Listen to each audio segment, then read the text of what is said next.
కళ్యాణ్కి అమ్మాయిలు పిచ్చి అని చెప్పి రమ్య చెప్తా ఉండింది. నాకు రగిలింది చూడు బాబా.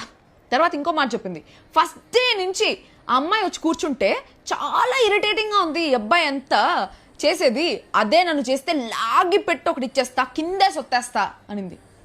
ఫస్ట్ ఆఫ్ ఆల్ కళ్యాణ్ వచ్చి నేను నీ దగ్గరికి రాడు, నువ్వు వచ్చి లాగి పెట్టే అంత సీన్ లేదు.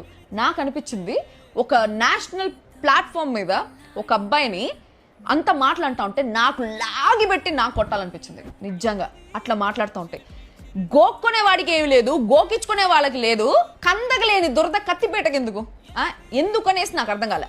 ఇంకొక పాయింట్లో, ఇది లైవ్లో జరిగింది, ఎపిసోడ్లో వేయలేదు, ఈమె మాధురి కూర్చొని ఆయన సోల్జరు చేసే పనులేంటి గోకడాలు గీకడాలు ఎందుకు, తనుజాకు ప్రాబ్లం లేదు, కళ్యాణ్కి ప్రాబ్లం లేదు, చూసే ఆడియన్స్కి ప్రాబ్లం ఉందో లేదో అది మా ఇష్టం.